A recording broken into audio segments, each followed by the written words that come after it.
अस्सलाम वालेकुम। आज जो टॉपिक हम लोग पढ़ने जा रहे हैं वो है कार्सिनोमा ऑफ एसोफेगस, और ये एसोफेगस का लास्ट टॉपिक है हमारा। मैं आप लोगों को बताती चलूँ कि हम लोग जो टॉपिक्स कर रहे हैं ये यूएचएस के सिलेबस के अकॉर्डिंग हम लोग पढ़ रहे हैं, ठीक है। तो उसके अकॉर्डिंग जो हमारा एसोफेगस का लास्ट टॉपिक है वो है कार्सिनोमा ऑफ एसोफेगस। कार्सिनोमा का मतलब है कैंसर, ठीक है, और ये एसोफेगस का कैंसर है। यहाँ पे अब जब कार्सिनोमा की बात हुई है तो कार्सिनोमा जो है वो किस टाइप के कैंसर को कहते हैं, तो it is that type of cancer that forms in the epithelial lining of the organs. Epithelium कोई भी किसी भी हॉलो ऑर्गन को, लेट्स सपोज अगर हमारी एसोफेगस है तो इसकी भी इनर यहाँ पे हमारे लाइनिंग होती है, तो वो जो लाइनिंग है उसको हम क्या बोलते हैं, एपिथेलियम।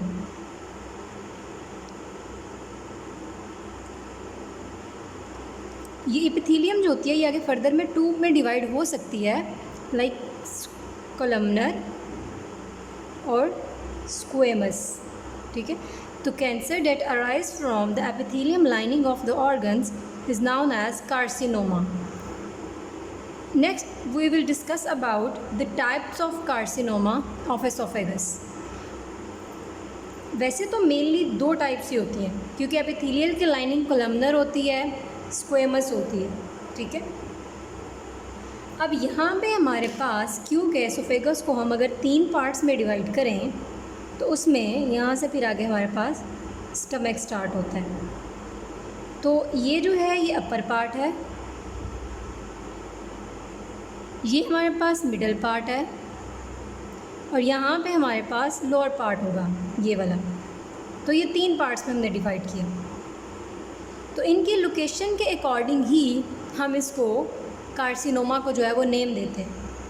लोअर थर्ड में अगर हम देखें, फर्स्ट अगर हम बात करें लोअर थर्ड की, सेकंड होगा मिडल थर्ड, और जो लास्ट वन होगा वो आपका अपर थर्ड। जो आपका लोअर थर्ड में होता है वो बेसिकली आपका जो है स्क्वेमस सेल एडिनोकार्सिनोमा होता है। यानी कि अगर हम यहाँ पे बात करें कि मेन जो है वो आपकी ये 3 कैटेगरीज़ में आ जाते हैं, लोअर, मिडल, अपर। अब जो आपका लोअर होता है वो होता है एडिनोकार्सिनोमा, यानी कि ये लोअर वाले पोर्शन में होगा। जो स्क्वेमस सेल जो लोअर पोर्शन में होता है वो एडिनोकार्सिनोमा भी हो सकता है, वो स्क्वेमस सेल भी होता है, लेकिन जो अपर वाला होता है, जो अपर पार्ट में होता है यहाँ पे, वो मेनली स्क्वेमस सेल होता है। ओके, एक बार फिर रिपीट करते चलूँ कि हमने एसोफेगस को 3 पार्ट्स में डिवाइड कर दिया, अपर, मिडल और लोअर। जो आपका और कार्सिनोमा की टाइप्स 2 होती हैं एपिथेलियल लाइनिंग के हिसाब से, एक स्क्वेमस और एक एडिनोकार्सिनोमा। जो स्क्वेमस सेल कार्सिनोमा है लोअर थर्ड में जो है वो स्क्वेमस सेल भी हो सकता है और एडिनोकार्सिनोमा भी हो सकता है, ठीक है। जो मिडल है, मिडल बेसिकली आपका स्क्वेमस सेल कार्सिनोमा ही होता है। जो मिडल है वो मेनली आपका स्क्वेमस सेल ही होता है, और अपर वाला भी स्क्वेमस सेल कार्सिनोमा होता है। अब इसकी अगर प्रेवलेंस की बात करें तो मेनली एसोफेगस के लोअर पार्ट में होता है, और इसकी प्रेवलेंस 45% होती है। यानी कि लोअर पार्ट में 45% जो है उनमें स्क्वेमस सेल कार्सिनोमा प्रेजेंट होता है या एडिनोकार्सिनोमा प्रेजेंट होता है। लोअर पार्ट में दोनों तरह के प्रेजेंट हो सकते हैं, बाकी मिडल और अपर में स्क्वेमस सेल ही होता है। अब लोअर पार्ट में 45% क्यों होता है, क्योंकि यहाँ से एसिड का रिफ्लक्स होता है, ठीक है, और उसकी वजह से गर्ड के सिम्टम्स आते हैं, रिफ्लक्स एसोफेजाइटिस होता है, और उसकी वजह से आपकी कोलमनर और स्क्वेमस सेल जो है उसका कार्सिनोमा डेवलप होता है, ठीक है। तो ये 3 टाइप थी। अब हम इसमें अगर डिफरेंस पढ़ें कि स्क्वेमस सेल कार्सिनोमा में और एडिनोकार्सिनोमा में डिफरेंस क्या है। जो स्क्वेमस सेल कार्सिनोमा है या इसका कॉजिंग एजेंट्स क्या हैं, तो मेनली ये डिपेंड करता है उसके कह लें डिफरेंट रिस्क फैक्टर्स पे। स्क्वेमस सेल में टोबैको स्मोकिंग, अल्कोहल इनटेक, और इसके अलावा जो स्क्वेमस सेल है ये 50 ईयर्स एज इसकी जो है वो ग्रेटर देन 50 ईयर्स इसकी पीक एज है, यानी कि 50 ईयर वालों में ये होगा या ग्रेटर देन 50 ईयर वालों में होगा, ठीक। Tobacco smoking, alcohol intake, achalasia, vitamin deficient diet, यानी कि अगर आप फ्रूट्स वगैरह नहीं लेते, फ्रूट्स का इंटेक या वेजिटेबल्स का इंटेक नहीं है, तो उसकी वजह से भी आपको कार्सिनोमा डेवलप हो सकता है। और मिडल थर्ड ऑफ एसोफेगस में ये प्रेजेंट होता है। जब एडिनोकार्सिनोमा की बात करें, अब एडिनो में और स्क्वेमस सेल में क्या डिफरेंस होता है? एडिनो जो होता है वो बेसिकली यूँ होलो ऑर्गन्स के इर्द गिर्द होता है, तो जैसे कि ये भी एक पाइप लाइक ऑर्गन है हमारा, तो इसी तरह इसको हम एडिनोकार्सिनोमा भी कहते हैं। तो लॉन्ग स्टैंडिंग रिफ्लक्स एसोफेजाइटिस इसका एक मेन कॉज है या हाल मार्क है, क्योंकि यहाँ से एसिड जो है वो रिटर्न हो रहा होता है लोअर पार्ट ऑफ एसोफेगस में। यही वजह है कि इसकी प्रेवलेंस बहुत ज़्यादा है, 45%, क्योंकि हमारे आजकल जो हमारी पॉपुलेशन है उसमें गर्ड जो है वो बहुत ज़्यादा हो रही है, गैस्ट्रोएसोफेजियल रिफ्लक्स डिजीज़। तो जब ये लॉन्ग स्टैंडिंग रहती है, इसका ट्रीटमेंट नहीं लेते, तो उसकी वजह से आपके कार्सिनोमा ऑफ एसोफेगस डेवलप हो सकता है, क्योंकि एसिड है और एसिड आपकी उस लाइनिंग को ख़राब कर रहा होता है। फिर बैरेट्स एसोफेगस, बैरेट्स एसोफेगस भी सेम यही है कि उसमें आपकी जो स्क्वेमस नॉर्मल आपकी स्क्वेमस एपिथेलियम होती है वो कलमनर में चेंज हो जाती है, तो उसको हम कहते हैं बैरेट्स मेटाप्लेजिया या बैरेट्स एसोफेगस, और बैरेट्स एसोफेजाइटिस भी उसको हम बोलते हैं, जिसमें आपकी नॉर्मल स्क्वेमस एपिथेलियम जो है एसोफेगस की वो कलमनर एपिथेलियम में चेंज हो जाती है, ठीक है। और जब ये डेवलप हो जाती है, बैरेट्स एसोफेगस डेवलप हो जाती है, तो इसकी वजह से जो कार्सिनोमा के चांसेस हैं वो ऑलमोस्ट आपके जो 90 से 150 फोल्ड ज़्यादा हो जाते हैं, क्योंकि लॉन्ग स्टैंडिंग यहाँ पे एसिड काफ़ी देर तक कूलिंग होती रहती है, तो उसकी वजह से आपका कार्सिनोमा बनने के चांसेस बहुत ज़्यादा होते हैं। तो ये था स्क्वेमस सेल और एडिनोकार्सिनोमा। अब हम ओवरऑल पढ़ते हैं कि इनके क्लिनिकल फीचर्स क्या होंगे, किस तरह से ये हमारी जो डिज़ीज़ है वो प्रेजेंट कर सकती है। सबसे मेन, क्योंकि ये एसोफेगस की डिज़ीज़ है, तो अगर तो यहाँ पे इसके कार्सिनोमा है डेवलप हो गया, तो वो यहाँ से फूड को पास ही नहीं होने देगा। तो प्रोग्रेसिव डिस्फेजिया पहले इंटरमिटेंट होगा, लेकिन बाद में वो जो है वो प्रोग्रेसिव होता चला जाएगा, यानी कि बढ़ता चला जाएगा, ठीक है। और उसकी वजह से या तो स्टिक्चर डेवलप होगा। स्टिक्चर ये होता है कि कोई भी सुराख, यहाँ पे अगर ऐसे लेट्स सपोज ये है तो यहाँ पे सुराख हो गया, फिर कॉन्टिन्यूटी, तो वो जो स्टिक्चर है वो आपका ऑब्वियसली परफोरेशन भी कह सकते हैं आप उसको। तो फिर जब ये परफोरेशन हो सकती है तो ये किसी भी और ऑर्गन के साथ इसका कनेक्शन डेवलप हो सकता है, जिसको हम फिस्टुला फॉर्मेशन कहते हैं, क्योंकि फिस्टुला जो है वो एक एबनॉर्मल कनेक्शन होता है, ठीक है। तो ये फिस्टुला मेनली क्योंकि हमारी एसोफेगस के बिहाइंड यहाँ पर अगर बात करें, जो है क्या कहते हैं फ्रंट पे बेसिकली बात करें, तो वो ट्रेकिया पड़ी होती है, तो फिस्टुला फॉर्मेशन हो सकती है बिटवीन ट्रेकिया प्लस एसोफेगस। और ये हॉलमार्क होता है कोई भी 3 चीज़ें याद रखिएगा कि किसी भी जो आपका कार्सिनोमा होता है उसकी 3 चीज़ें मेन होती हैं उसमें। Number 1 weight loss, number 2 anorexia,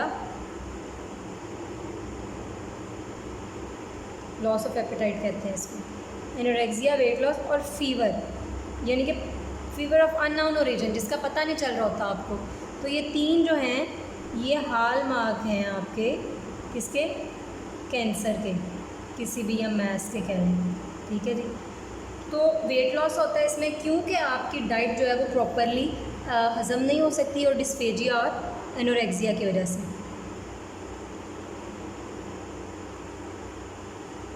discomfort feel होती है क्योंकि जब यहाँ पे आपके एसिड की पूलिंग होती रहेगी तो ऑब्वियसली जैसे हार्ट बर्न लाइक सेंसेशन होती है, तो आपको इस तरह से डिस्कम्फर्ट जो है वो ऑब्स्ट्रक्शन के एरिया पे फील होती रहेगी, क्योंकि आपको ऐसा फील होगा यहाँ पे फूड जो है वो आपकी ऑब्स्ट्रक्ट हो गई है, फंस गई है, ठीक।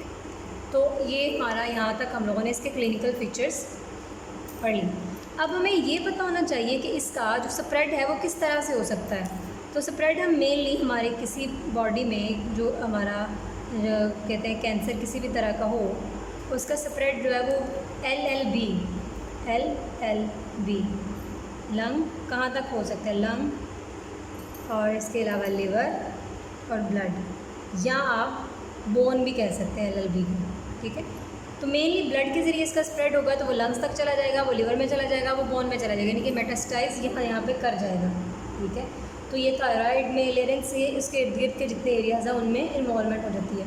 जो डायरेक्ट इन्वॉल्वमेंट है वो आपके मेनली आपके लिम्फ नोड्स तक जाती है। ठीक है जी।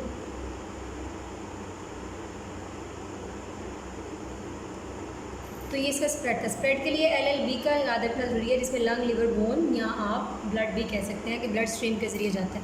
मेनली चेस्ट के लिए, चेस्ट में मेटास्टाइज ये करता है। नेक्स्ट हम लोगों ने जो पढ़ना है इसका वो है इसकी इन्वेस्टिगेशंस के बारे में, कि हम लोग इसको इन्वेस्टिगेट किस तरह से कर सकते हैं। ठीक है जी। इन्वेस्टिगेशन में जो मेनली हम लोगों ने लेना है, ऑब्वियसली हम बायोप्सी करवाएंगे उस स्पेसिमन की, देखने के लिए कि वो आपका जो है वो मेटास्टेटिक है और B9 ट्यूमर है। ठीक है, और इसके लिए हम मेनली अपर GIT की हम क्या परफॉर्म करवाएंगे, एंडोस्कोपी, जिसको हम गैस्ट्रोस्कोपी या एसोफेगोस्कोपी भी कहते हैं। और फिर हम उसके जो है वो कुछ स्पेसिमन्स ले लेंगे और उस स्पेसिमन को हम फिर साइटोलॉजी के लिए भेज देंगे, देखने के लिए उसकी to view nature of the क्या कहते हैं उसको, कैंसर, यानी कि वो B9 है या मेलिग्नेंट। फिर बेरियम सोलो, क्योंकि हम बात की थी कि वो हमारा अपर GIT के लिए होता है, स्टमक के लिए होता है और एसोफेगस के लिए होता है, तो हम उसके लिए बेरियम सोलो भी करवाएंगे, जो कि हम लोगों को क्या शो करेगा, ग्रेजुअली नैरोइंग, जिस जगह पे वो कैंसर डेवलप हो रहा होगा, तो इसमें ग्रेजुअली जो हमें नैरोइंग है वो मिलेगी लोअर एंड पे।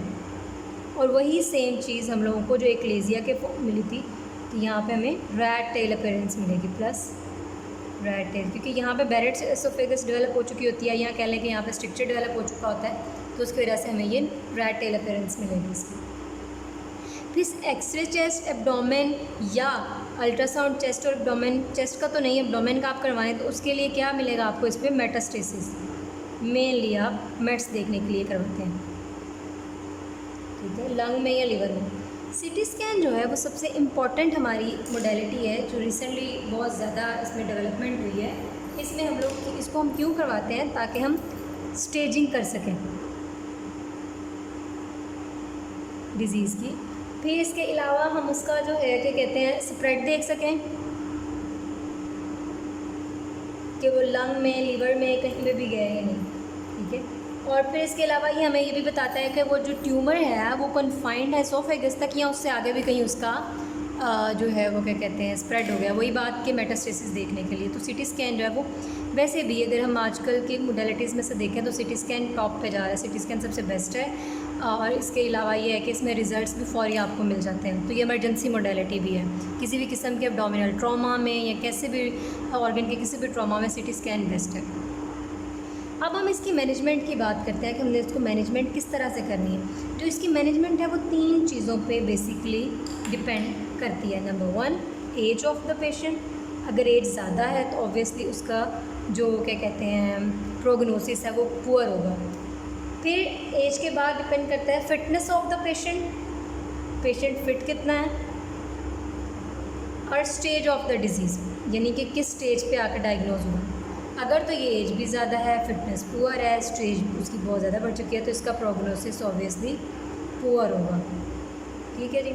अब इसकी थेरेपी किस तरह की होती है, मैनेजमेंट हम इसकी किस तरह से कर सकते हैं। मैनेजमेंट इसकी कम्बिनेशन होती है रेडियोथेरेपी का, कीमोथेरेपी का और सर्जरी का। रेडियोथेरेपी क्या होती है, इसमें रेडिएशंस यूज़ होती हैं।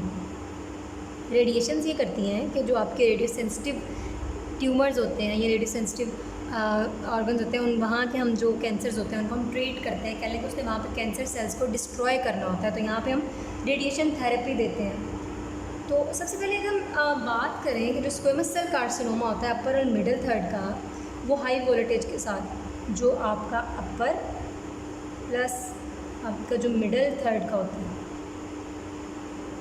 उसको आप ट्रीट करते हैं हाई वोल्टेज ऑफ रेडिएशन, ठीक है, रेडियोथेरेपी। लेकिन जो आपके एडिनोकार्सिनोमा होते हैं वो ट्रीटेबल नहीं होते इससे, ठीक है, वो लेस रेडियो सेंसिटिव होते हैं, यानी कि वो उस पर रेडिएशन इतनी ख़ास असर नहीं करती, लेस रेडियो सेंसिटिव। फिर इसके बाद हम आ जाते हैं आपके, तो फिर इसके लिए ऑब्वियसली उन पेशेंट्स में जिनका एडिनोकार्सिनोमा था हमें फिर सर्जरी ही रिक्वायर होती है, सर्जिकली हमने उसको ऑपरेट करना होता है। आगे अब अगर हम बात करें कीमोथेरेपी की, तो कीमोथेरेपी में आपको एक केमिकल का नाम याद रखना है। 2 तरह के केमिकल्स होते हैं। नंबर 1 सिस प्लाटिनम 5 फ्लोरो, ये सेकेंड है 5 फ्लोरो यूरेसिल। ये 2 केमिकल्स हैं जिनके ज़रिए जो है क्या कैंसर्स को ट्रीट किया जाता है। सिस्प्लाटिनम 5 फ्लोरो यूरेसिल। रेडियोथेरेपी, कीमोथेरेपी, ये मेनली हर एक में इसी तरह रहेगी कि रेडिएशन का यूज़ होगा। कोई भी किसी किस्म का कार्सिनोमा, कैंसर, ट्यूमर, मैस, कुछ भी किसी भी ऑर्गन का अगर आप पढ़ेंगे तो उसमें रेडियोथेरेपी और कीमोथेरेपी दोनों उसमें मस्ट होती हैं। तो यहाँ पे आपको अभी से याद रखना होगा कि सिस्प्लाटिनम और 5 फ्लोरो यूरेसिल्स जो होते हैं ये कीमोथेरेपी के एजेंट्स होते हैं। इनको यूज़ किया जाता है सर्जिकल रिसेक्शन से पहले, जो कि प्रोलोंगेशन कर देते हैं, सर्वाइवल रेट यानी कि थोड़ा सा बढ़ा देते हैं ये दोनों, ठीक है। तो इसके ज़रिए हम केमिकल थेरेपी देते हैं, यानी कि इन केमिकल्स जो है उसके ज़रिए उन कैंसर सेल को डिस्ट्रॉय करने की कोशिश की जाती है। कुछ में तो ये बहुत कारगर साबित होता है, जिनका बिनाइन ट्यूमर होता है वो तो ठीक हो जाता है, जो मेलिग्नेंट्स होते हैं वो बिल्कुल भी नहीं होते। अब पैलिएटिव थेरेपी होती है कि जिससे हम पेशेंट का थोड़ा सा लाइफ एक्सपेक्टेंसी है उसको हम रेज़ कर सकें या बढ़ा सकें। तो पैलिएटिव थेरेपीज़ की हम किस तरह से करेंगे कि इनकी हम रेडिकल सर्जरी परफॉर्म करेंगे।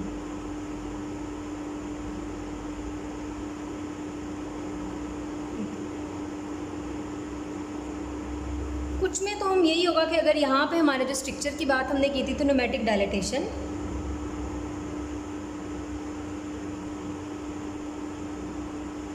या इसके अलावा आप क्या करेंगे, इस जगह पे आप मेटेलिक स्टंट प्लेस कर देंगे। यहाँ पे भी स्टंट प्लेसमेंट होती है। ये पैलिएटिव मेजर्स हैं, ठीक है। फिर इसके अलावा जो है आप क्या करेंगे, लेज़र बीम से उसको, यहाँ क्या कहते हैं उसको, उस थेरेपी कहते हैं फोटोकोएगुलेटेड, ठीक है। लेज़र थेरेपी यूज़ करेंगे, उसके ज़रिए आप उसको किल करने की कोशिश करेंगे, जिससे हम क्या बोलते हैं, फोटोकोएगुलेटिव थेरेपी।